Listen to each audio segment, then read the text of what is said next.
Hello, welcome back. Today we're going to take a look into nutrition periodization, an important part of planning your athlete's diet throughout the year. What is nutrition periodization? It refers to the planned, purposeful, and strategic use of nutritional interventions to enhance training adaptations targeted by individual exercise sessions. And it can also be part of periodic training plans to obtain effects that are long-term in your athlete, things like body composition changes. So there are three real components to nutrition periodization. The first is training. What are your specific training goals? How can your nutrition be tailored to optimize those goals and optimize your performance, or are there some other training goals that you have? Nutrition interventions can be used to optimize training adaptations, but there are sometimes other nutrition goals that can be helpful. Things like optimizing an athlete's caffeine intake or optimizing an athlete's carbohydrate intakes during their training or during competition. Planning. The third most important part here is planning. How can training short-term and training long-term be planned for? How can your nutrition goals be planned for? And we're going to take a look at different cycles here. We're going to talk about macro cycles over the course of a year. We're going to talk about mesocycles over the course of weeks during training blocks. And then we're going to talk about microcycles, how you can optimize nutrition within a single day. So we need to know, what are the requirements for success in the sport? Where does your athlete have room for improvement? And when should the athlete be peaking? At what time during the year should the athlete be at peak performance? So we have to plan all of these things, and we have to plan our nutrition around each of these components. To do that, we're going to divide it into macrocycles, measured in months. We're going to look at mesocycles, training blocks over the course of weeks, and then microcycles, that's within days. For example, macrocycles we can manipulate macronutrients, things like carbohydrate increase or decrease, to match the training phase. For example, when you're in a heavy training phase, you'll want to be emphasizing carbohydrates. We can adjust protein intakes based on training demands. If the training demands are very damaging in terms of muscle development, the athlete is looking to put on muscle mass, then we will understand the athlete may need high protein intakes, 1.6 grams per kilogram per day. If the athlete's resting, they'll only need 0.8 grams of protein per kilogram of body weight per day. So let's take a look first of all at macro periodization. Our athletes will need to increase or decrease carbohydrate intakes to match their training load. On heavy training days, they'll need to be increasing their carbohydrate intakes to replenish their carbohydrate stores. So during the off-season, an athlete will probably be in the 45 to 55% range for carbohydrates, daily carbohydrates. But during the season, with games back-to-back or big events coming up, that carbohydrate increase can increase to 55 to 70% of total daily calories. Protein intakes depend on the training demands. If an athlete's trying to put on muscle mass, they'll need at least 1.6 grams per kilogram per day, perhaps up to 2 grams per kilogram per day.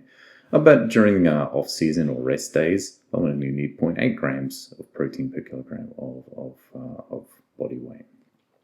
Iron intakes need to match your athlete's history and also whether your athlete is a vegan athlete or not, and also the demands on the cardiovascular system. Creatine should be used probably up to 2 months in blocks, and just during phases for muscle hypertrophy, when you want the athlete to have to build power and gain muscle strength. Let's take a look at mesocycles next. Mesocycles, we're looking over the course of weeks, perhaps with 6 to 8 weeks out from a major event, your athlete should be practicing carbohydrate fueling at least once or twice a week in the strategy that they're going to use on race day or on competition day. And typically 30 to 60 grams of carbohydrates are targeted for most sports. However, if you've got an endurance athlete, they may want to take this up to perhaps as much as 120 grams of carbohydrate for their competition, per hour for their competition. To do that, you need to practice, and practice. Protein intakes, again, need to be adjusted up to 2 grams per kilogram per day on overload weeks, but you can back off the protein on weeks where you've got more rest and recovery. Iron intakes, again, need to be increased for athletes that are training at altitude, where red blood cells are being made, and we need to optimize the athlete's ability to produce more red blood cells. And short-term creatine supplementation may be useful on weeks where anaerobic training sessions are being emphasized.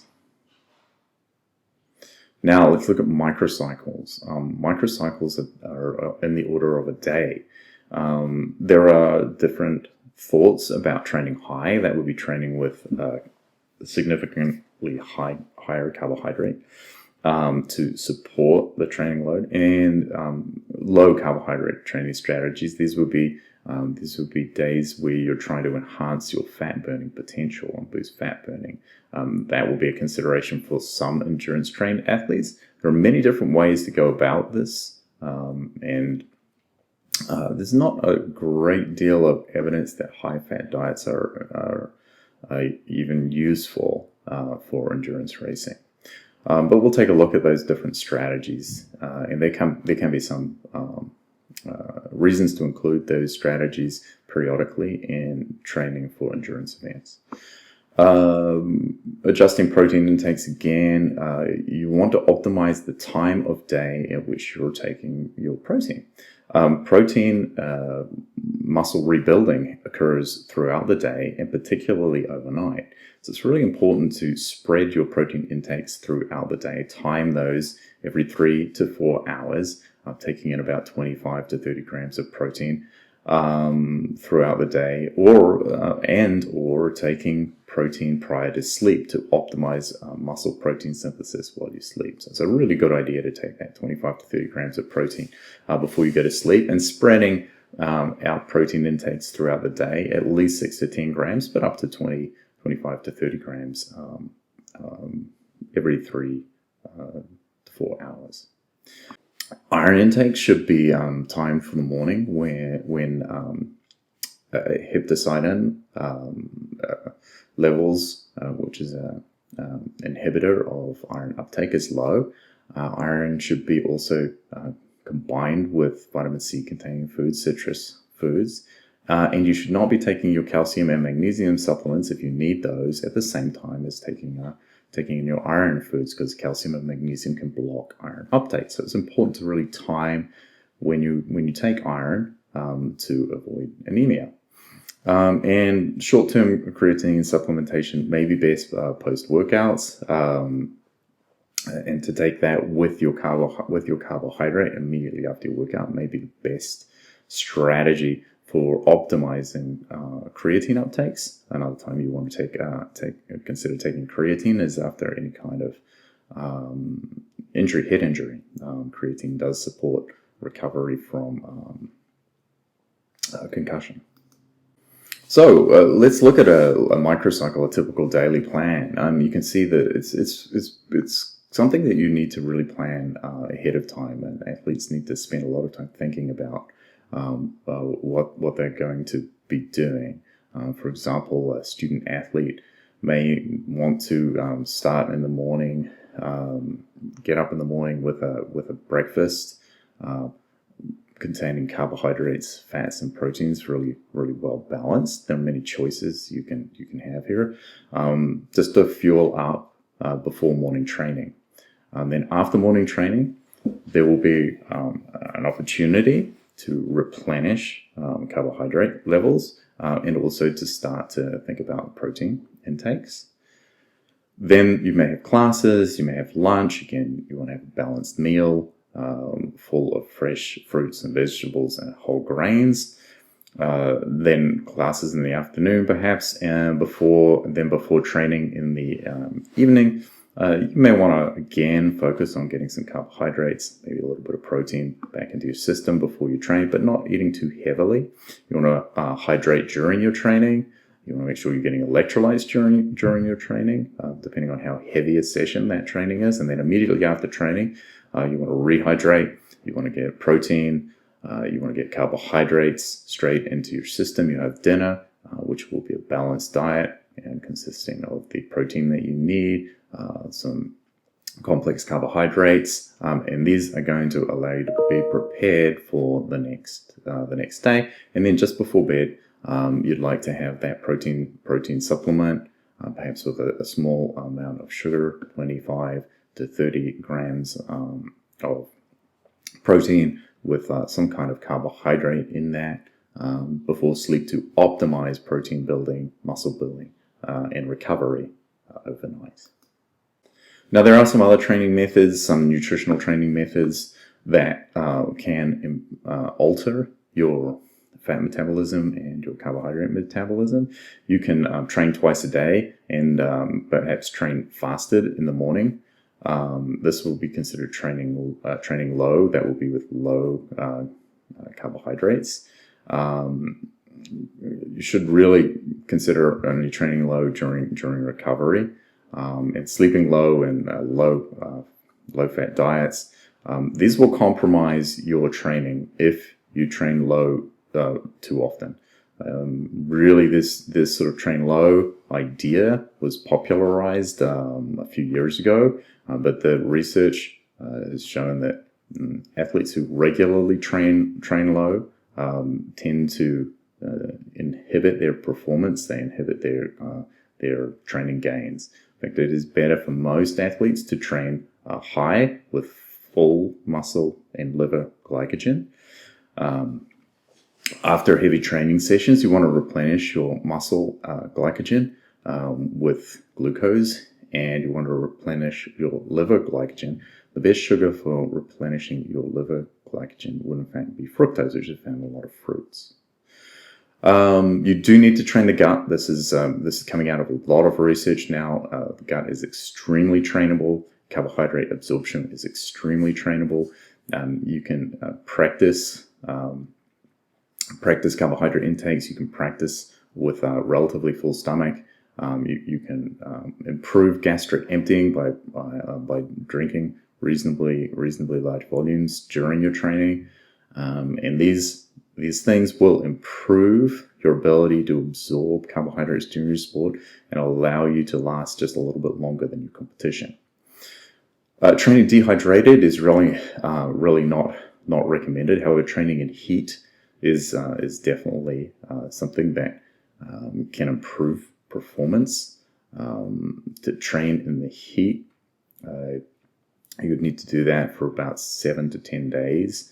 To get the adaptions that you need, but you can train in the heat maybe once or twice a day, either wearing more clothing or training in a hot environment. But be careful with heat training; it is very tiring and can compromise your other training if you're not careful. And there are supplements we'll talk about later on in this course. So train high carbohydrate intake, high protein intakes. It's good for performance, it's good for recovery, it's good for your GI tract. It helps you feel less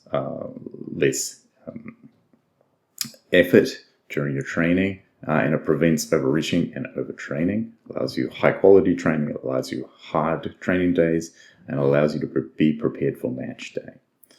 When you're looking at days where the training is relatively light, you can go back off to moderate carbohydrate intakes, high protein intakes to keep that muscle mass.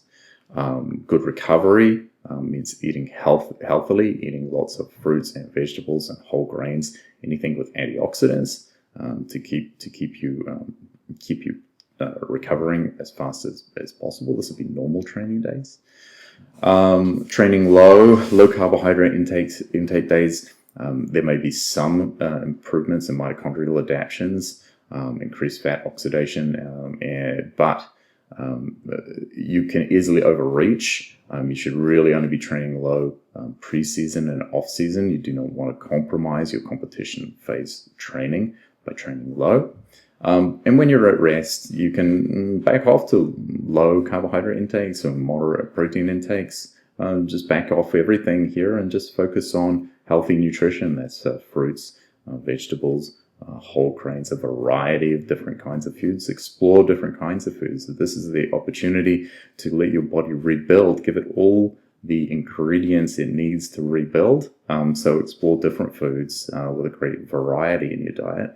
This would be something that you can do on rest days and also in the off season.